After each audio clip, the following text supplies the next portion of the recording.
जिस तरह से मधुमक्खी शहद को देता है उसी तरह से हम भी देने की कोशिश करें अपने संविधान को बचाकर।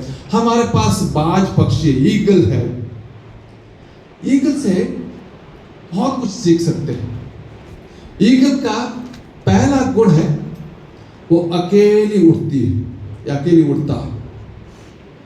वो उनके साथ यदि आप कबूतर देखेंगे और कोई भी चिड़िया देखेंगे उनके साथ पूरा झुंड रहता है, लेकिन ईगल जो बाज है अकेला उड़ता है, अकेला उड़ता है। इसलिए संविधान बचाना है। बहुत सारे आपको अभी लगेगा कि आपके साथ है, लेकिन कब मौका आएगा वो आपको छोड़ दे पता नहीं। लेकिन आपको यदि मालूम है कि मुझे गहराई से संविधान क्या है और इसको क्यों बचाने दी, आपको अंतरात्मा में ये इसकी गहराई पहुंची है, तो आप बचाएंगे, लड़ाएंगे जिस तरह से वो लड़की लड़ी, क्योंकि उसको पता है इस जंगल को क्यों बचाना है, उसको पता है इसलिए बचा पाए। यदि आपकी गहराई नहीं है, ऊपरी है, तो जरा से हवा आ जाएगी आपको उखाड़ कर लेकर जाएंगे, आप बचा नहीं पाएंगे, आप भी पीछे हट जाएंगे। इसलिए ईगल की तरह अकेले उड़ने की कोशिश करो। भीमराव अंबेडकर को आसान नहीं था संविधान बनाना, आप सभी जानते हैं किस तरह से वो अकेले लड़े, किस तरह से बहुत सारी बातों को उन्होंने लगा। उस समय भी यही जातिवाद था, यही सब कुछ था, लेकिन वो उन्होंने कहा नहीं, हमें उनको भी यदि वो चाहते जिस तरह से पाकिस्तान बना उसी तरह से हमारे लिए भी एक अलग देश मांगते तो मिल जाता, क्योंकि वो उतने स्ट्रांग थे, बना सकते थे। लेकिन हमें अलग देश नहीं चाहिए, बल्कि हमें एकजुटता चाहिए, हमें एक बने रहना है। इसलिए हमको उस संविधान को बनाना है जिसमें एक बनकर रह पाए। इसलिए उन्होंने अलग देश नहीं मांगा, बल्कि एकजुटता मांगा। आज उन्होंने अकेले होकर भी उन्होंने कोशिश की उस संविधान को बनाने के लिए। दूसरा जो गुण है बाज का, विजन, उनका लक्ष्य है, उनका लक्ष्य साफ रहता है। वो 5 किलोमीटर 6 किलोमीटर दूरी से अपने लक्ष्य को देखता है, और चाहे वो चींटी हो, चाहे छोटी सी खरगोश हो, बड़े ऊपर से, शाम भी हो, ऊपर से देख लेता है और आकर वो अपने लक्ष्य को प्राप्त करता है। इसीलिए हमारा लक्ष्य साफ हो।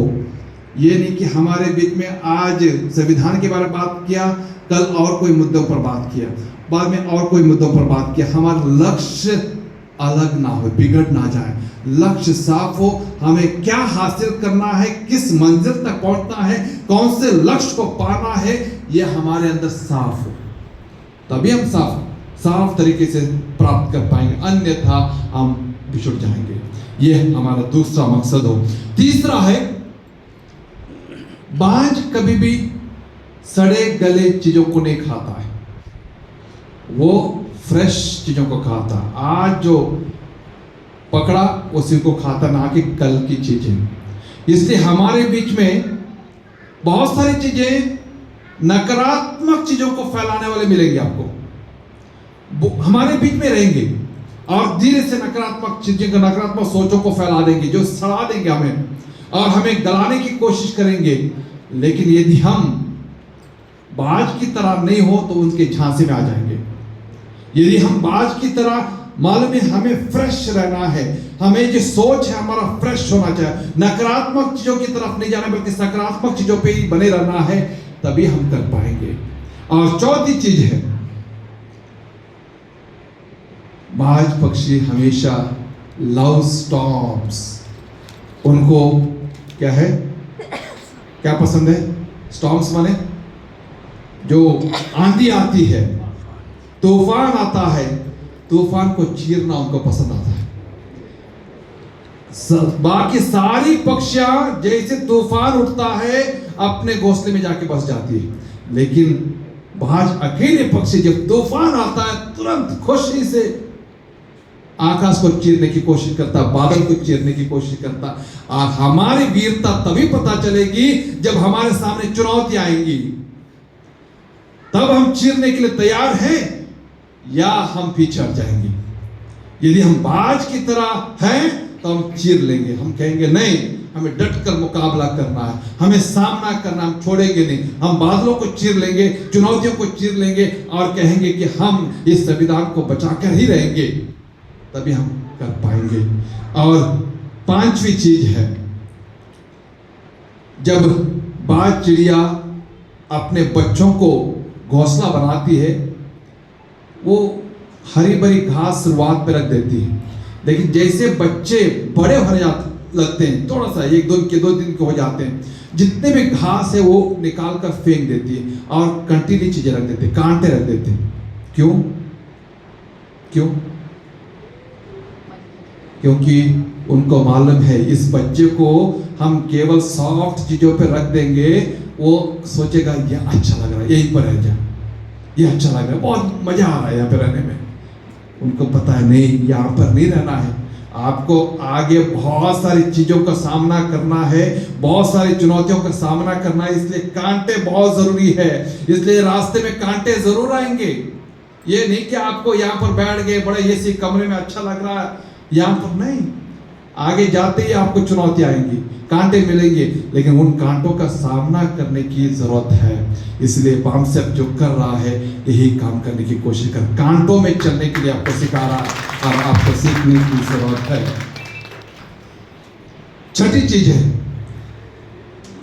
जब जो बाज पक्षी अपने साथी को जब ढूंढता है, ऐसे नहीं चुनता है, बल्कि उनकी कमिटमेंट को परखता है। जब नर को चुनना होता है, उसकी कमिटमेंट को परखता है। क्या करता है? एक लकड़ी लेता है और ऊंचे आकाश पर लेकर जाता है, और नर को भी लेकर जाता है, और वहां से वो क्या करता है? लकड़ी छोड़ देता है, और उस नर बाज को जितनी बार वो छोड़ता है, पकड़कर वापस उनको लाकर देना है। जितनी बार वो माता बाज छोड़ती उतनी बार, कभी कभार पूरा दिन का प्रक्रिया चलता है, लेकिन तभी मालूम पड़ता है ये नर कितना कमिटेड है, ये आदमी कितना कमिटेड है, तभी पता चलता है। इसलिए उसके बाद उनको लगता है, उनकी परीक्षा लेने के बाद लगता है हाँ ये कमिटेड आदमी है, ये मेरे संग रह सकता है, चाहे कुछ भी हो जाए ये मेरा साथ नहीं छोड़ेगा, तब वो अपना साथी बना लेती है। हमारा कमिटमेंट भी इसी तरह का हो, ये साथ छोड़ने वाला कमिटमेंट नहीं, बल्कि साथ रहने वाला कमिटमेंट हो, और एक साथ जुटकर काम करने वाला कमिटमेंट हो, ना कि केवल इस समारोह के लिए, बल्कि जहां पर भी हमें हमारी जरूरत है हम खड़े रहेंगे, ऐसा कमिटमेंट हमारा हो। और आखिरी चीज, सातवां, बाज केवल 40 साल जी सकता है, भले उनकी उम्र 80 साल की है, केवल 40 साल ही जी पाता है।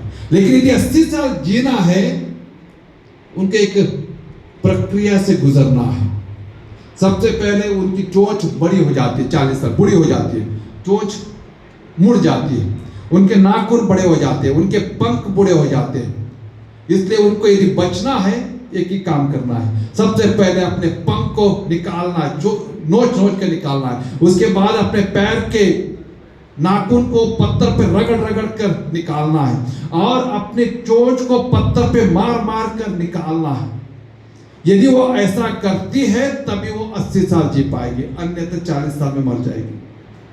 और वो निकलने के लिए इतना पेनफुल प्रोसेस में गुजरती है, तब जाकर वो उड़ान भरने लग जाती है और 40 साल और जीती है।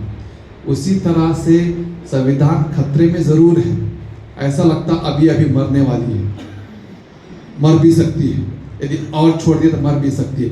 यदि इसका उड़ान भरवाना है और आगे जीना है, तो हम सभी को अपने बुढ़ापे की चीजों को निकालना है, जो बुराई है उसको निकालना है, फ्रेश बनाना है, नया बनाना है, नया रूप देना है, और कहना है इस संविधान को हम किसी भी हालत में, किसी भी सूरत में नहीं छोड़ेंगे, इसको बचाए रखेंगे, और ये जितने भी साल भारत रहेगा उतने साल संविधान रहेगा। ये प्रण हम सभी को लेना है, तभी हमारा संविधान बच सकता है।